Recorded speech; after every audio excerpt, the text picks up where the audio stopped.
चुस्किले हब तोहर जवानी गरम चाय लागेला।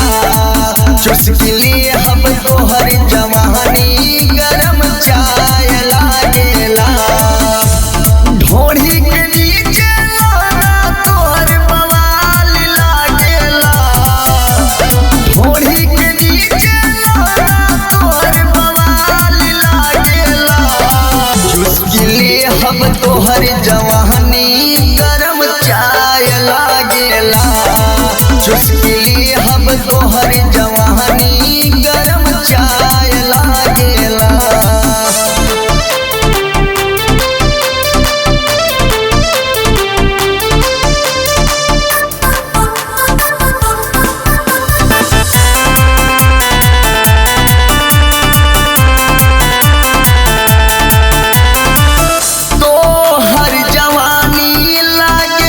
छेना के मिठाई टप टप रस चुए मन कर खाई।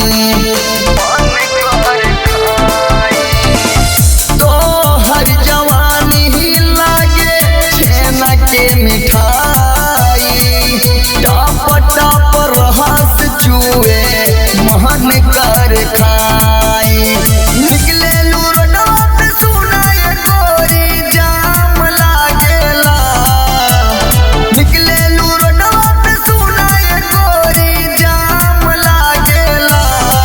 चुस्किले हब तोहर जवानी गरम चाय लागेला। चुस्किले हब तोहर जवानी गरम चाय लागेला।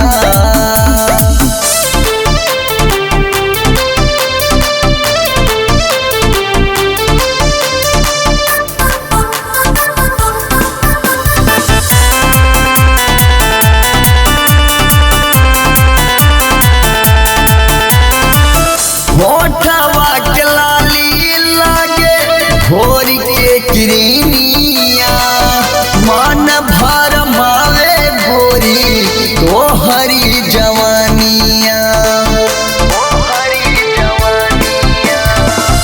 होठवा के लाली लागे भोर के किरनिया मन भर मावे गोरी तोहरी जवानिया। अखिया से गोरी तोरे दिलवा पे बान लागेला। अखिया से गोरी तोरे दिलवा पे बान लागेला। चुस्किले हब तोहर जवानी गरम चाय लागेला। चुस्किले हब तोहर जवानी गरम चाय लागेला।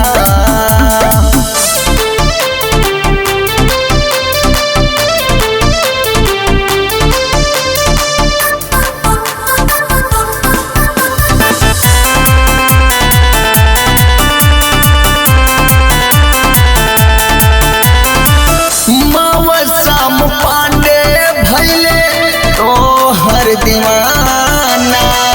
राइटर साहबान लिखे तोहरा पे गाना।